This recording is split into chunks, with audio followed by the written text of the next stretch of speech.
Halo guys, kali ini membahas film yang bisa memberi kita motivasi kerja keras, pantang menyerah. Berjudul Top Secret The Billionaire. Sebuah kisah nyata pengusaha camilan rumput laut asal Thailand yang sukses menjadi miliarder di usia muda bernama Top Itipat. Mungkin kalian pernah makan snacknya karena dipasarkan di Indonesia juga. Namun untuk mewujudkan kesuksesannya itu nggak segampang membalikan telapak tangan. Banyak kegagalan, kesedihan yang harus dilalui. Cocok banget untuk kalian yang sedang merintis usaha dan untuk yang sering gagal, biar ada motivasi untuk bangkit. Lalu bagaimana kisahnya? Ikuti dulu pesan-pesan berikut ini. Di awal ada Top Itipat mendatangi bank. Dia mau minjam uang sebesar 10 juta baht atau sekitar 4,7 miliar rupiah untuk membuka bisnisnya. Teller bank lalu menyuruhnya memberikan alasan kenapa dia harus dipinjami uang sebesar itu. Top lalu cerita, saat masih SMA dia sedang belajar, bukannya mendengarkan guru malah main game online. Top punya item yang langka, terus ada orang yang mau beli seharga 12.000 baht. Langsung transfer ke rekeningnya. Dia pulang minjam buku rekening pamannya dan duit pun cair. Semenjak itu Top terus menjual item game sampai duitnya banyak. Lalu untuk beli mobil menaikinya ke sekolah dan mengajak pacarnya jalan-jalan. Pulang ke rumah, orang tua Top memarahinya. Dapat uang dari mana? Dituduh ikut taruhan bola. Top menjelaskan semua itu dari hasil ngegame. Orang tuanya nggak percaya dan ibunya meminta Top belajar saja, nggak usah aneh-aneh. Tapi Top bodo amat terus main game sampai lulus sekolah. Dia melihat hasil tes masuk universitas negeri tapi nggak lolos. Tanpa ada rasa sedih atau kecewa, langsung lanjut main game lagi. Singkatnya dia beli PS dan DVD player. Pulang ke rumah, orang tuanya memarahi Top karena nggak lolos tes masuk PTN. Ayahnya marah karena cuma ingin Top kuliah di PTN, karena di PTS itu biayanya mahal guys. Ayah ibunya pun berdebat masalah keuangan untuk nanti kuliah Top. Top di kamar melihat sisa tabungannya menipis dan akun gamenya juga keblokir karena kedeteksi untuk komersil. Dia bingung lalu melihat DVD player yang tadi dibeli. Top kemudian kembali ke toko untuk membeli banyak DVD player. Dia menawarnya sampai deal dan nanti akan dijual kembali. Di rumah, Top menunjukkan DVD player ke Pak Aman dan ibunya, tapi saat dinyalakan ternyata itu barang rusak guys. Dia kembali ke toko ngomel-ngomel ke penjualnya minta garansi pengembalian uang, tapi nggak ada karena itu DVD player bajakan. Top marah karena nggak diberitahu dari awal lalu membanting ke atas etalase sampai pecah.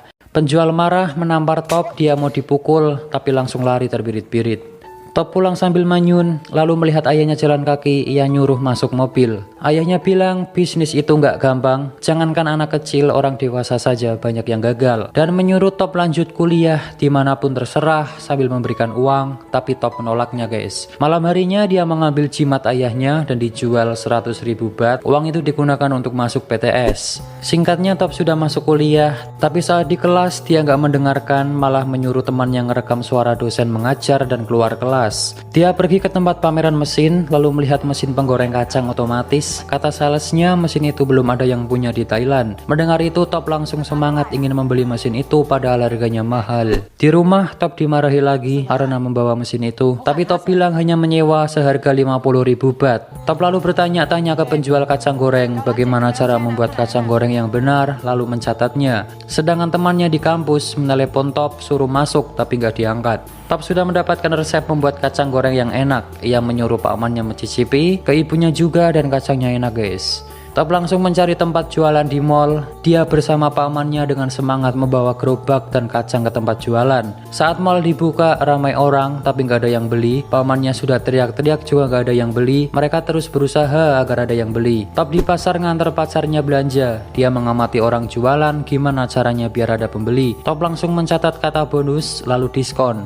Saat ngobrol dengan pacarnya, Pak Aman Top menelepon bilang dagangannya nggak laku. Sudah melakukan apapun tapi tetap nggak ada yang beli. Saat menunggu pacarnya di depan toilet, Top melihat orang minta sumbangan dan di situ banyak yang memberi. Dia langsung berpikir, ternyata tempat juga berpengaruh agar ramai yang datang. Top langsung meminta pindah tempat karena sebelumnya banyak saingan. Dia pun boleh pindah di pintu masuk mall. Saat di kelas sedang ujian, dia kebingungan mengerjakan soal. Lalu teleponnya berbunyi, Top langsung mengambil HP-nya dan minta izin ke pengawas untuk mengangkat. Tapi nggak boleh, nanti bisa dianggap berbuat curang, lebih baik dimatikan. Tanpa pikir panjang, dia langsung keluar kelas memilih mengangkat teleponnya daripada ikut ujian. Ternyata pamannya yang nelpon bilang dagangannya laris. Top langsung membawa kacang lagi, benar saja ramai pembeli sampai kekurangan kacang.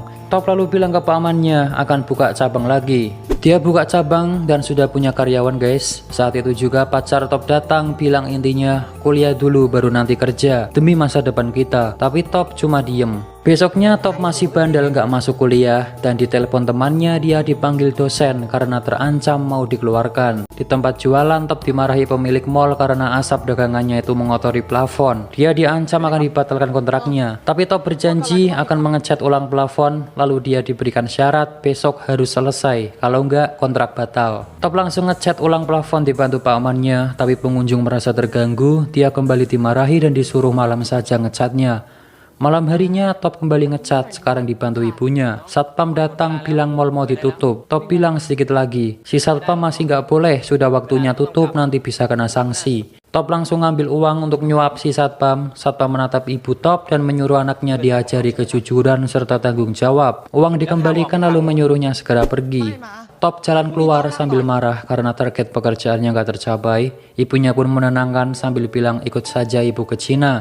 Mendengar itu Top tambah marah karena gak diajak bicara sebelumnya. Top bilang nanti pasti bisa, cuma butuh waktu untuk bangkit. Ibunya nangis dan Top kembali meyakinkan akan berusaha keras untuk membantu keluarga. Besoknya Top foto untuk paspor tapi dia gak fokus, melamun, dan saat mau difoto dia milih pergi. Dia menemui orang tuanya, bilang gak bisa ikut ke Cina. Mau tetap di sini, akan bekerja keras dan berjanji akan mengembalikan orang tuanya ke Thailand. Dia pamitan sama ibunya dan ayah Top berkata, kita harus mengawali semuanya, jaga diri baik-baik, ayah sayang kamu, lalu pergi. Top langsung semangat bergegas kembali ke mall untuk mengecat plafon. Tapi Top dihadapkan kabar buruk lagi guys, beberapa dagangannya dihentikan karena masalah yang sama. Di rumah Top termenung pusing, di depan ada tetangga yang gosip, ia ke gerbang ternyata ada surat pemberitahuan penyitaan rumah. Surat diambil dan dibuang. Saat jalan Top bertemu pacarnya sambil marah mendorong Top sampai jatuh. Dia marah karena Top gak pernah menghubunginya lagi. Top langsung meluk pacarnya. Di dalam mobil Top curhat masalah dagangannya dan si pacar mengajak dia kembali kuliah karena SMA saja nggak cukup katanya. Si pacar lalu memberikan rumput laut kering yang belinya itu jauh, belum banyak dijual di sekitar. Top lalu memakannya, terasa enak dan langsung punya ide. Dia menemui profesor ahli pangan, menanyakan gimana caranya agar rumput laut tetap kering dan gak basi. Dia pun diajari pengemasan yang baik, pakai mesin vakum sehingga oksigen keluar dan lain-lain. Top lalu menjual mesin goreng kacang otomatis dan membeli banyak rumput laut mentah. Rumput laut coba digoreng tapi gak enak, terus dicoba tapi masih tetap pahit, sampai habis banyak tapi tetap belum enak juga.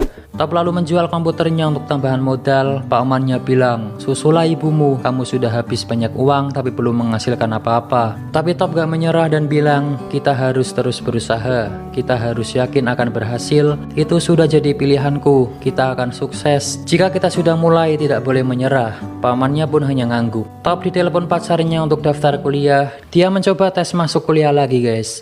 Malam harinya Top pulang, hujan besar membawa masuk rumput laut mentah. Saat di dalam merasa ada yang aneh. Top memanggil pamannya tapi nggak ada jawaban. Dia pergi ke belakang dan ternyata pamannya sudah tergeletak bersimbah darah. Top langsung membawa pamannya pergi dan rumput lautnya kehujanan guys.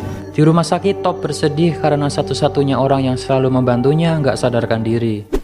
Siangnya Top kembali menggoreng rumput laut tapi masih nggak enak. Terus dicoba masih saja nggak enak sampai di kardus habis. Dia lalu melihat rumput laut yang semalam kehujanan, mencoba menggorengnya dan dicicipi. Rupanya kali ini rasanya enak nggak pahit. Penyebabnya adalah ada embun di dalam bungkus karena semalam kehujanan guys. Pamannya sudah baikan. Top lalu menyuruh mencoba rumput laut hasil gorengannya. Dan ya, rumput laut jadi lebih enak dan gurih. Mereka kembali jualan di mall tapi sekarang ganti jualan rumput laut dan yang beli ramai. Melihat dagangannya ramai, Top menulis 1 juta baht per tahun dan bilang nggak sulit.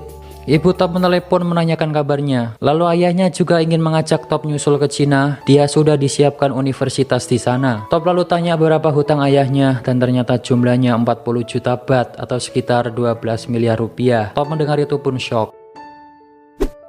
Kembali ke rumah, ternyata di gerbang sudah terpasang tulisan rumah ini dalam proses penyitaan bank. Top lemas, nggak percaya kejadian yang menimpa keluarganya. Sambil sedih, dia membersihkan foto keluarga, lalu melihat ada wadah obat di balik foto orang tuanya. Ternyata itu obat tidur, dia pun tambah sedih. Top lalu memutar kembali suara dosennya waktu itu direkam. Isinya itu tentang motivasi. Jika kau berpikir kaya, maka kau akan kaya. Jika kau berpikir sukses, maka kau akan sukses, gitu intinya. Diulang-ulang terus. Sambil dengerin itu, Top ke 7-Eleven beli camilan. Saat jalan keluar, dia melihat ada 2 7-Eleven, langsung punya ide masuk ke dalam, minta nomor telepon kantor pusat. Di rumah dengan semangat, Top langsung menanyakan gimana caranya menjual produk di 7-Eleven. Top langsung ke kantor 7-Eleven, dia menunggu giliran dipanggil. Di sebelahnya ada orang yang juga akan memperkenalkan produk. Top melihatnya dan kembali punya ide. Di toilet dia langsung latihan seperti orang tadi. Top kembali menunggu sampai orang tadi sudah selesai, dan ternyata direktur ada rapat. Dia kembali disuruh menunggu lagi. Top menunggu sampai sore, direktur pun datang. Dia diberikan kartu nama dan disuruh meninggalkan produk. Nanti akan dicek karena direktur masih ada rapat. Tapi Top minta 10 menit saja untuk menjelaskan produknya. Produk diberikan ternyata belum layak dijual guys, karena kemasannya kebesaran dan kurang menarik, harganya juga kemahalan. Produknya ditolak. Top kembali ke rumah sambil lesu, ada pacarnya menunggu. Dia marah karena waktu itu Top cuma daftar kuliah tapi aslinya nggak masuk. Si pacar juga bilang jika butuh uang dia bisa minta orang tuanya untuk bantu.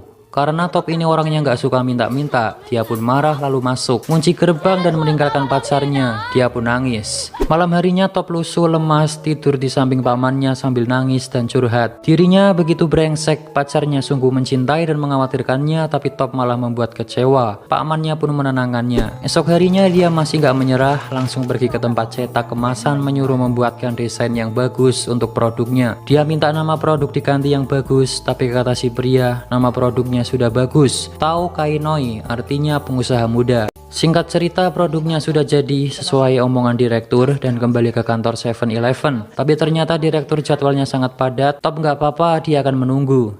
Dari siang sampai setengah 4, sampai ketiduran, sampai sore pun direktur nggak keluar, padahal mondar-mandir guys. Top merasa nggak ditanggepin, akhirnya pergi. Di lift, dia memberikan produknya ke satpam dan pergi. Top pergi, si direkturnya keluar nyari Top. Dia bersedih merasa gagal dengan tujuannya dan menelepon ibunya bilang akan menyusul ke Cina.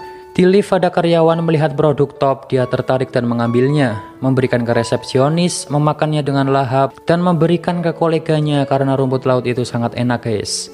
Ibunya Top bilang, ibu akan selalu mendukung Top, jangan menyerah, kamu akan memiliki masa depan yang indah.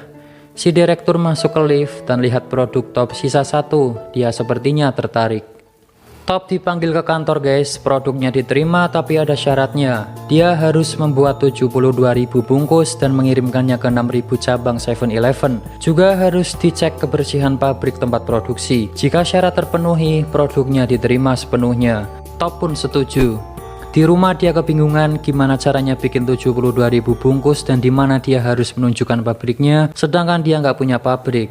Nah kembali ke awal tadi guys, ternyata dia ke bank mau pinjam uang 10 juta baht itu buat bikin pabrik dan rekrut karyawan. Teller bank melihat dokumen Top, ternyata umurnya masih 19 tahun. Top dipuji masih muda, sangat bersemangat, bagus. Tapi bank nggak bisa meminjamkan uang karena belum cukup umur. Dan keluarga Top juga punya hutang 40 juta baht, dia pun cuma diem. Di mobil Top sedih, lalu menyalakan musik dengan keras dan teriak kencang di dalam. Top kemudian menjual mobilnya dan memutuskan untuk terbang ke Cina menyusul orang tuanya. Di bis, dia melihat tiket pesawat. Langsung memukul gembok ruko lalu membuka pintu. Ternyata Top masih nggak nyerah guys. Dia ke toko bekas orang tuanya yang dalam proses penyitaan bank. Di tempat itu, dia akan mendirikan pabrik. Dengan hasil uang jual mobil dan tabungannya, dia gunakan untuk modal usaha. Saat di stasiun mau masuk ke kereta, Top melihat pacarnya sedang asik dengan teman. Kereta datang, ternyata dia sudah gandengan tangan sama cowok lain. Top hanya dia memandanginya sampai nggak ingat mau masuk kereta. Kembali ke pabrik, Top sudah merekrut karyawan dan sedang menyiapkan pabrik untuk inspeksi. Pabriknya dinamai Tao Kai Noi. Direktur datang bersama orang yang ngecek kelayakan pabrik. Pabriknya dicek dan si Pakman menyuruh Top nyokok saja agar disetujui. Tapi dia menolak karena nggak mau ibunya dikatain lagi nggak mengajarkan anaknya kejujuran. Pabrik dicek ke dalam dari lampu, penggorengan, pengemasan, dan lain-lain. Selesai mengecek, direktur mengatakan pabrik belum sesuai standar. Masih banyak kekurangan seperti lampu yang nggak ada tutupnya, itu bisa ada debu jatuh ke makanan. Wastafel harusnya pakai keran di kaki, lalu saluran air belum benar. Alkohol yang digunakan bukan untuk cuci tangan tapi itu untuk luka dan lain-lain. Top pun berjanji akan memperbaiki semuanya. Direktur pun akan merundingkan dan memutuskan nanti hasilnya dikirim lewat faksimiil. Saat mau pergi, pamannya menyuruh disuap saja biar keterima. Top mau memberikan amplop itu, tapi langsung pura-pura memberi salam. Singkatnya semua sudah diperbaiki, dari pekerja, rumput laut, lampu, wastafel, pengemasan, dan lain-lain.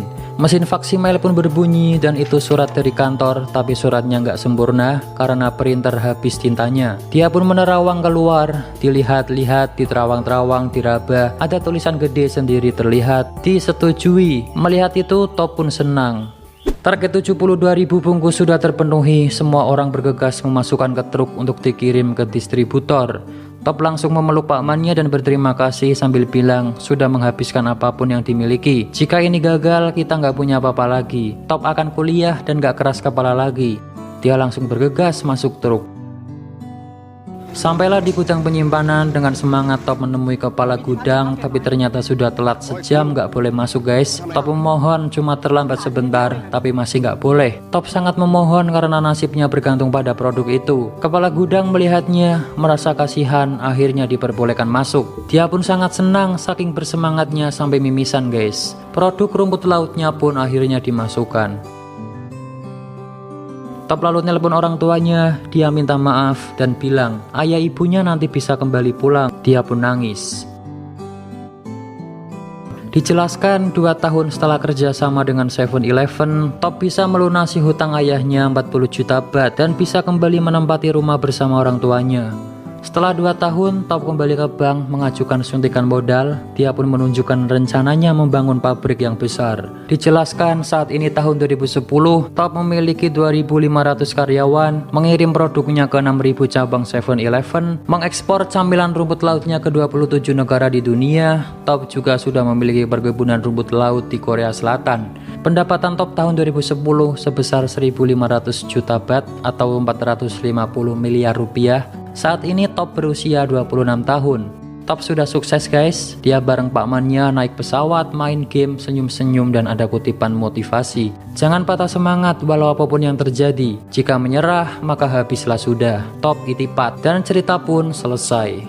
Film ini penuh motivasi yang bisa kita pelajari ya guys. Pertama, ketegasan si Top, kegigihannya, semangat mewujudkan impian, mau belajar, suka bertanya tapi untuk kebaikan dirinya, bukan tanya masalah hidup orang lain, pantang menyerah, tidak takut mencoba hal baru, ambisius, selalu memperbaiki diri dari kesalahan, dan percaya semua akan indah pada waktunya.